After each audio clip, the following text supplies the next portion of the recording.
Hi hello friend, कैसे हैं आप लोग।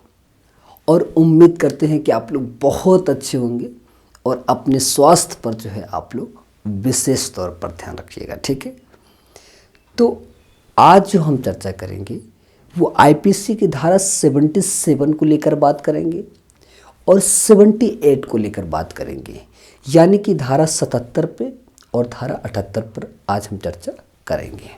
ठीक है, तो इस पर चर्चा करने से पहले आपसे निवेदन है कि हमारे YouTube चैनल एक लॉ जुडिशरी सक्सेस पर आप लोग जाकर लाइक शेयर एंड सब्सक्राइब करिएगा और बेल आइकन की घंटी दबाना मत भूलिएगा। ठीक है भैया, जिससे कि जो भी चीज़ हम पढ़ाएं उसका वीडियो का नोटिफिकेशन सबसे पहले आपको मिले। और जैसे ही नोटिफिकेशन आपको मिले तो आपको काम क्या करना है, आपको आईपीसी का वेयर एक्ट, ठीक है, और कॉपी और पेन ये आपके पास होना चाहिए।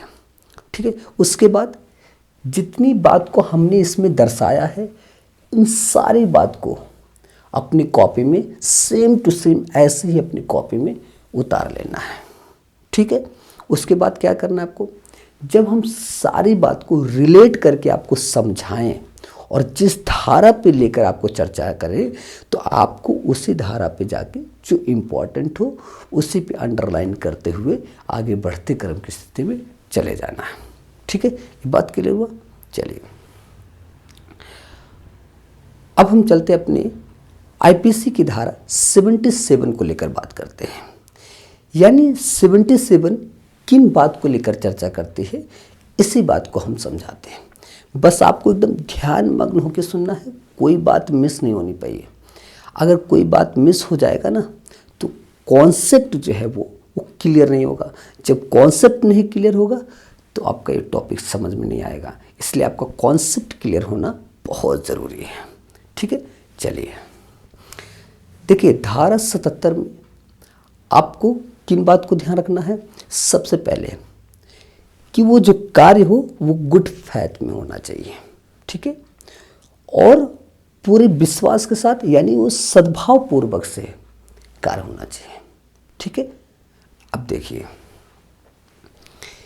कि न्यायाधीश के द्वारा जो है, न्यायाधीश के द्वारा न्यायिकता के कार्यों को करने के प्रयोग में लाई जाती है, तब उस आधार पर क्या ध्यान देना है कि विधि के द्वारा जो इनको वो पावर दिया गया है, जो इनको पावर प्राप्त है, उस पावर में इस बात का ज्ञान होना चाहिए। ठीक है, इस बात को ज्ञात करते हुए कि जो कार्य हो वो गुड फैथ में हो और सद्भाव पूर्वक हो। जब न्यायिकता के कार्यों को करने में जो प्रयोग में लाई जाती है तो उस आधार पर गुड फैथ के आधार पर और सद्भाव पूर्वक यानी पूरे विश्वास के साथ बिलीव होना चाहिए, ज्ञात भी होना चाहिए। ठीक है, उस कार्य को करते वक्त तो उस कार्य में अगर ऐसी स्थिति है, ऐसा कार्य हुआ तो वो अपराध नहीं माना जाएगा।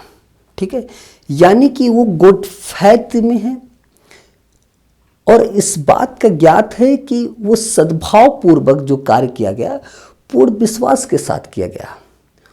ठीक है, अब वो न्यायिकता के कार्यों को करने में जो प्रयोग में लाई गई, यानी विधि के द्वारा जो प्राप्त शक्ति है, जो पावर है, उस पावर को गुड फैथ में और सद्भाव पूर्वक से उसको प्रयोग में लाते हैं। ठीक है, तो उस आधार पर यानी वो अपराध नहीं माना जाएगा। ठीक है, ये बात क्लियर हुआ।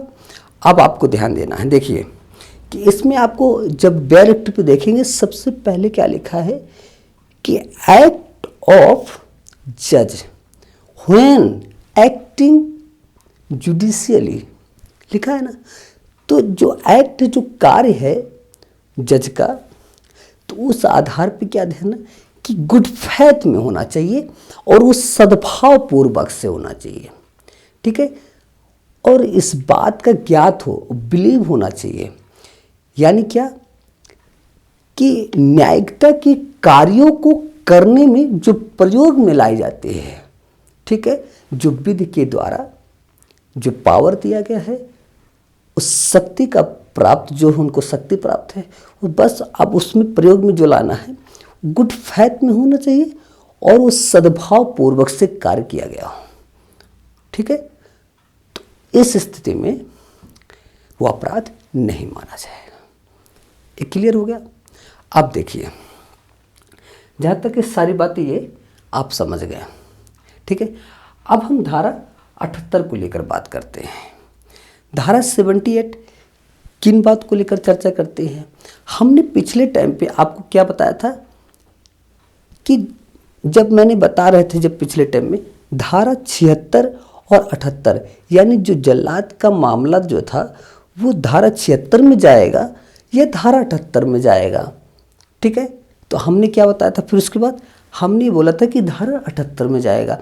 कैसे? यानी कि ये विशिष्ट प्रावधान है, ठीक है। धारा 78 जो है विशिष्ट प्रावधान की बात करता है, ठीक है। अब विशिष्ट प्रावधान में जो कार्य हुआ वो सद्भाव पूर्वक से स्वयं को आबद्ध मानता है। क्या मानता है? स्वयं को आबद्ध मानता है। तो उस स्थिति में किया गया कार्य वो अपराध नहीं माना जाएगा, ठीक है।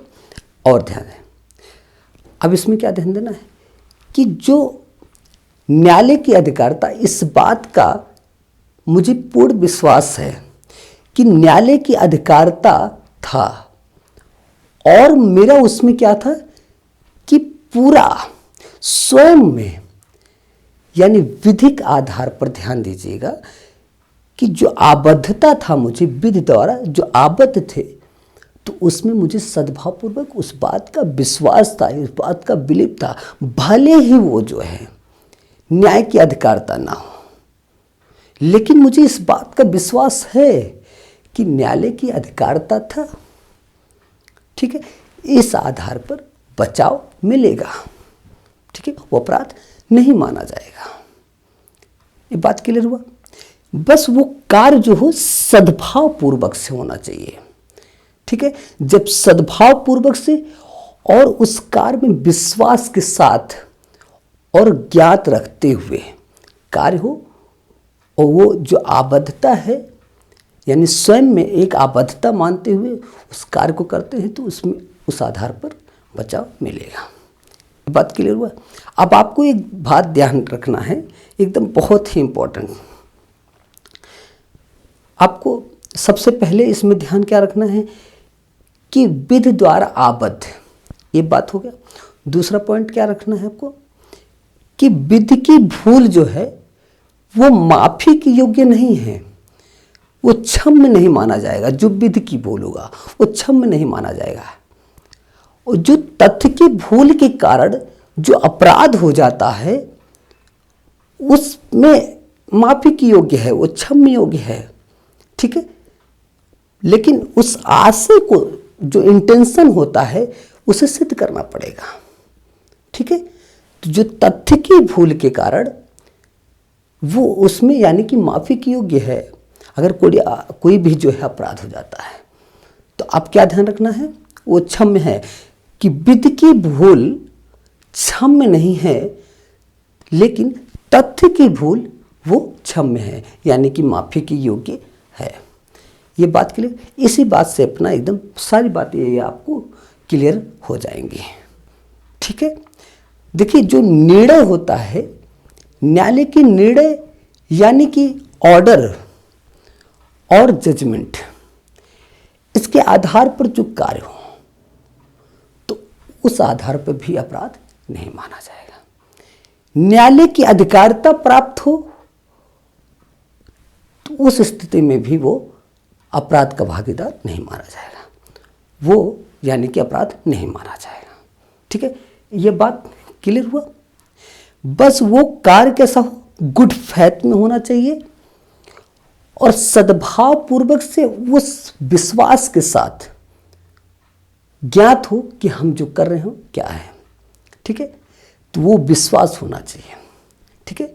तो इस आधार पे ये सारी बात आपको एकदम क्लियर हो गया। तो जहाँ तक उम्मीद है ये आपको दोनों धारा जो है धारा 77 और धारा 78 ये दोनों बातें आपको क्लियर हो गई, ठीक है। चलिए, तो इसको हम यहीं पे विराम करते हैं, फिर मिलेंगे हम आपको नेक्स्ट टॉपिक के साथ में।